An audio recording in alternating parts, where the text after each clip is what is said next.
Hello guys, कैसे हैं आप लोग। आई होप कि आप लोग बहुत ही अच्छे होंगे, एग्ज़ाम की तैयारी बहुत ही बेहतरीन ढंग से कर रहे होंगे।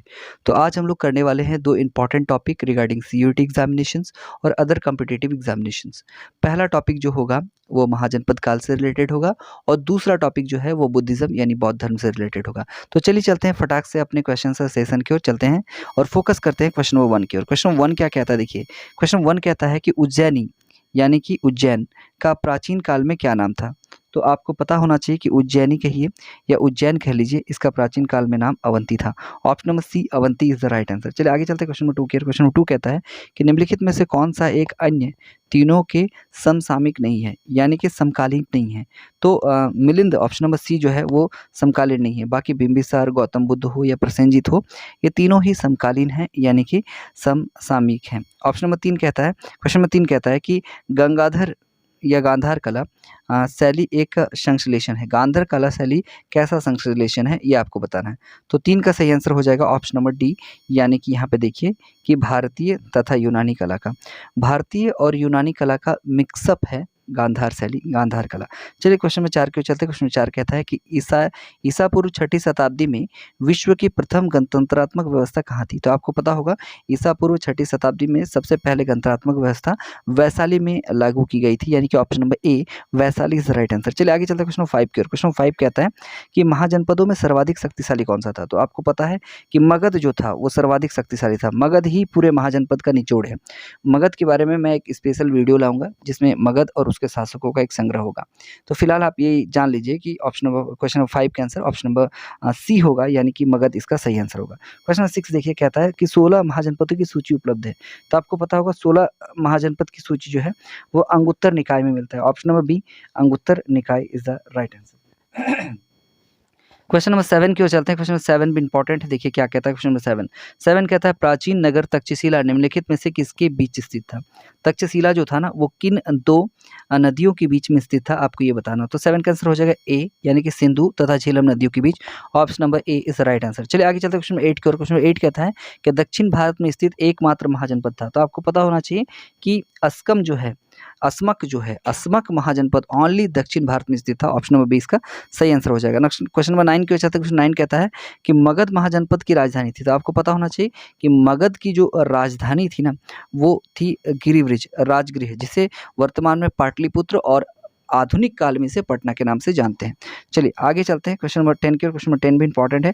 क्या कहता है क्वेश्चन नंबर 10 देखिएगा, मगध महाजनपद का संस्थापक कौन था। तो ये बहुत ही आसान सा सवाल है पर रिपीट होता है, तो आपको पता होना चाहिए कि बिंबिसार, हर्यक डायनेस्टी या हर्यक वंश कह लीजिए, मगध का पहला वंश था और मगध वंश के जो संस्थापक थे वो बिंबिसार थे। Option number C Bimbisara is the right answer. चलिए क्वेश्चन नंबर 11 की ओर चलते हैं। 11 कहता है कि पाटलिपुत्र का संस्थापक कौन था, यानी कि पटना जो पाटलिपुत्र है उसका संस्थापक कौन था, आपको बताना है। तो उदयभद्र ने गंगा, सोन और पुनपुन नदी के संगम पर पाटलिपुत्र की स्थापना की थी। Option number A is the right answer. चलिए आगे चलते हैं क्वेश्चन नंबर 12 की ओर। 12 नंबर क्वेश्चन कहता है कि प्राचीन भारत में गणतंत्र कहाँ था। तो आपको पता होना चाहिए कि प्राचीन भारत में जो गणतंत्र था ना वो दोनों में था, शाक्य यानी कि कपिलवस्तु में भी था, लिच्छवी में भी था, यानी कि ऑप्शन नंबर सी इसका सही आंसर हो जाएगा। ऑप्शन नंबर सी ए तथा बी दोनों।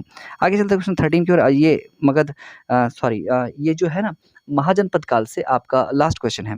क्वेश्चन कहता है कि भारत के किस स्थल में खुदाई से लौह धातु के प्रचलन के प्राचीनतम प्रमाण मिले हैं। तो लौह धातु का जो प्राचीनतम प्रमाण है वो कहाँ से मिला है। तो सही आंसर हो जाएगा option number B Atranji Khera is the right answer. तो इस प्रकार से हमने मगध महाजनपद से जितने भी इंपॉर्टेंट क्वेश्चन बन सकते हैं स्पेशली महाजनपद काल से वो हमने कवर कर लिया। फटाफट से चलते हैं बौद्धिज्म की ओर, यानी कि बौद्ध धर्म की ओर। जितने भी महत्वपूर्ण प्रश्न बनेंगे सभी का एक संग्रह करेंगे, एक कलेक्शन करेंगे।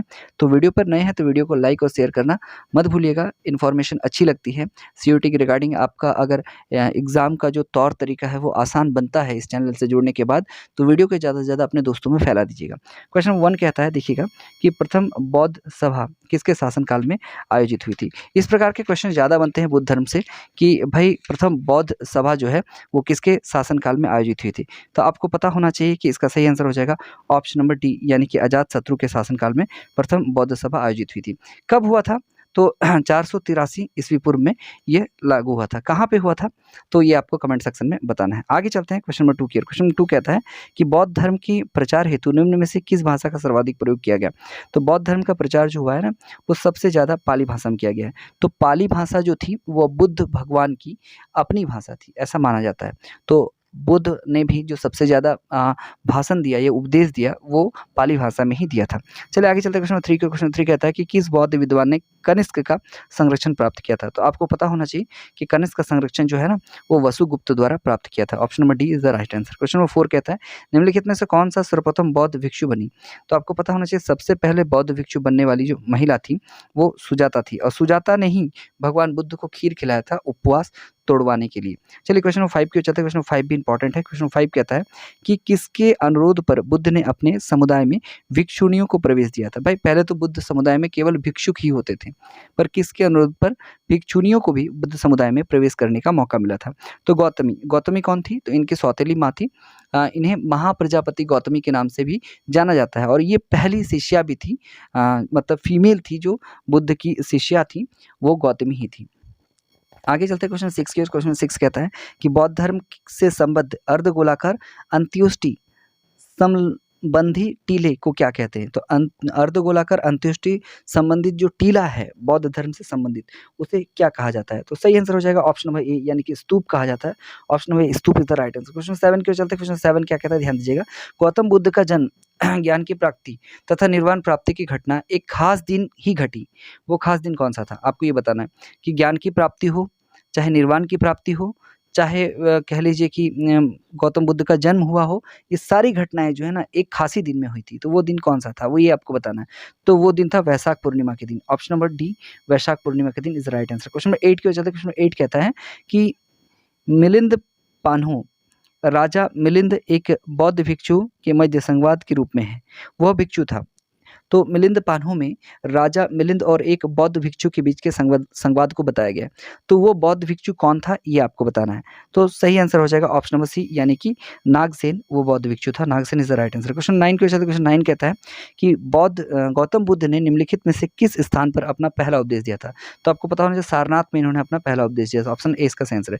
क्वेश्चन नंबर 10 की ओर चलता है। 10 नंबर क्वेश्चन, गौतम बुद्ध ने सर्वाधिक धर्मोपदेश किस स्थान पर दिए थे? तो सबसे ज़्यादा धर्मोपदेश जो दिए थे वो श्रावस्ती में दिए थे। Option number C Shravasti is the right answer. Question number 11 की ओर चलते हैं। 11 नंबर क्वेश्चन कहता है कि गौतम बुद्ध का महापरिनिर्वाण किस स्थान पर हुआ था? तो आपको पता होगा कुशीनारा या कुशीनगर में इन्होंने महापरिनिर्वाण को प्राप्त किया था। आगे चलते हैं क्वेश्चन नंबर 12 की ओर। क्वेश्चन नंबर 12 क्या कहता है कि विश्व का सबसे ऊंचा कहा जाने वाला विश्व शांति स्तूप बिहार में स्थित है। कहाँ पर? ये आपको बताना है कि शांति स्तूप जो है वो बिहार में स्थित है, आपको पता होगा, पर कहाँ पर है? तो राजगीर में। Option number C Rajgir is the right answer. Question number 13 की ओर चलते हैं। 13 नंबर क्वेश्चन कहता है कि निम्नांकित में से बौद्ध का पवित्र ग्रंथ कौन सा है? तो आपको पता होना चाहिए कि बौद्ध का सबसे पवित्र ग्रंथ जो है वो है त्रिपिटक, यानी कि 3 पिटकों का संकलन। पिटक का अर्थ होता है कटोरा, और त्रिपिटक कौन-कौन से हैं? विनय पिटक, सुत्त पिटक और अभिधम्म पिटक, ये 3 पिटक है, याद रखिएगा। चलिए आगे चलते हैं क्वेश्चन 14 की ओर। क्वेश्चन 14 कहता है कि वह बौद्ध स्तूप जिसके बारे में यह माना जाता है कि मौलिक रूप से ईंटों से उसका निर्माण अशोक ने करवाया है, ईंट के द्वारा उसका निर्माण अशोक ने करवाया था, ऐसा माना जाता है, वो कौन-सा बौद्ध स्तूप है आपको बताना है। तो आपको पता होना चाहिए सांची का स्तूप। Option number C is the right answer. चलिए आगे चलते हैं क्वेश्चन 15 को। क्वेश्चन 15 कहता है कि बौद्ध धर्म ने समाज के 2 वर्गों में अपने साथ जोड़कर एक महत्वपूर्ण प्रभाव छोड़ा था। तो कौन-सा 2 वर्ग था जिसको जोड़ दिया था बौद्ध धर्म ने और एक महत्वपूर्ण प्रभाव छोड़ दिया था? तो इसका सही आंसर हो जाएगा ऑप्शन नंबर डी, यानी कि स्त्री और शूद्र को जोड़ दिया था। ऑप्शन नंबर 16 क्वेश्चन नंबर 16 कहता है कि बौद्ध साहित्य लिखा गया था। तो आपको पता होगा कि बौद्ध साहित्य जो है वो पाली भाषा में लिखा गया था। Option number B Pali is the right answer. Question 17 number question कहता है कि गौतम बुद्ध के गृह त्याग की घटना को बौद्ध धर्म में क्या कहा जाता है? तो आपको पता ही होगा कि गौतम बुद्ध के गृह त्याग की घटना को महाभिनिष्क्रमण कहते हैं। ऑप्शन नंबर सी महाभिनिष्क्रमण is the right answer. Question number 18 की ओर चलते हैं। क्वेश्चन नंबर 18 कहता है कि गौतम बुद्ध के पिता का नाम क्या था? ये तो मोस्ट रिपीटेड क्वेश्चन है और आपको पता होगा शुद्धोधन उनके पिता थे। Option number D is the right answer. Question number 19 देखिए, 19 कहता है कि बौद्ध धर्म भारत से निकलकर किन देशों में गया था?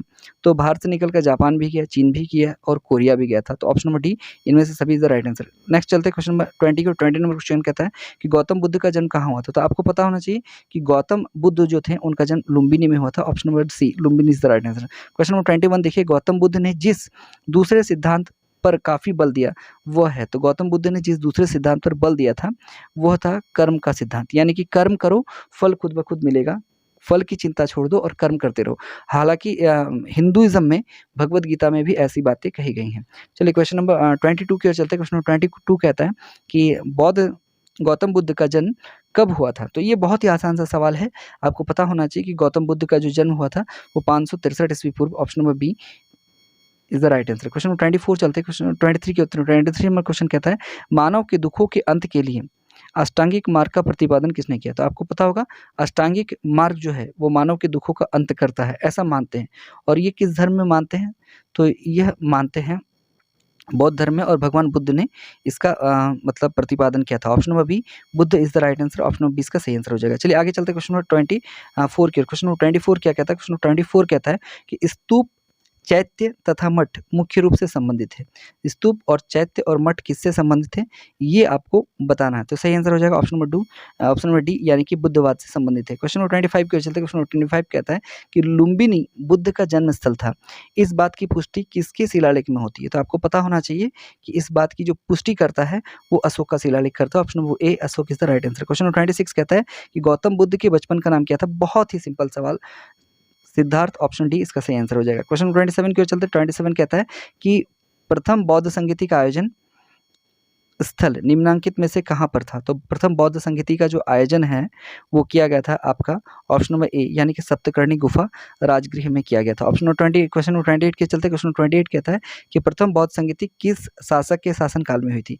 तो आपको पता होना चाहिए प्रथम बौद्ध संगीति जो है वो अजातशत्रु के शासनकाल में हुई थी। Option number B Ajatashatru is the right. Question number 29 कहता है कि प्रथम बौद्ध संगीति की अध्यक्षता किसने की थी, या अध्यक्ष कौन थे? प्रथम बौद्ध संगीति की अध्यक्षता कह लीजिए या अध्यक्ष कह लीजिए, एक ही बात है। तो ये किसने की थी? तो आपको पता ही होगा, ये किया था महाकश्यप ने। Option number A Mahakashyap is the right. Question 30 को चलते। क्वेश्चन 30 क्या कहता है देखिएगा, बौद्ध धर्म में महायान और हीनयान संप्रदायों में सर्वाधिक मौलिक अंतर निम्नलिखित में से कौन सा है? यानी कि महायान और हीनयान में सर्वाधिक मौलिक अंतर कौन सा है, आपको ये बताना है। तो सही आंसर हो जाएगा देवी देवताओं की पूजा करना। भाई महायान और हीनयान इसी मत पर बटा हुआ है पूजा पाठ को लेकर। चलिए आगे चलते क्वेश्चन नंबर 31, और ये आज का लास्ट सवाल है। क्वेश्चन नंबर 31 कहता है कि गौतम बुद्ध ने अपने मृत्यु के पूर्व बौद्ध संघ के नेतृत्व के लिए निम्नलिखित में से किसे नामित किया था? मतलब अपने मरने से पूर्व बौद्ध संघ का नेतृत्व करने के तौर पर किसे नामित किया था भगवान बुद्ध ने, ये आपको बताना है। तो सही आंसर हो जाएगा option number B Upali is the right answer. तो इस प्रकार से हमने बौद्ध धर्म और महाजनपद काल से जितने भी इंपॉर्टेंट प्रश्न बन सकते हैं आपके एग्जामिनेशन में सभी को कवर कर लिया। आई होप कि आप वीडियो का रिवीजन बहुत बार लगा रहे होंगे, अच्छी तरह से लगा रहे होंगे, जो इंपॉर्टेंट क्वेश्चन है उनका नोट्स भी बना रहे होंगे। तो लगे रहिए, बने रहिए, चैनल को सब्सक्राइब कीजिएगा, शेयर कीजिएगा। मिलते हैं फिर नेक्स्ट वीडियो में, तब तक के लिए good bye and thank you.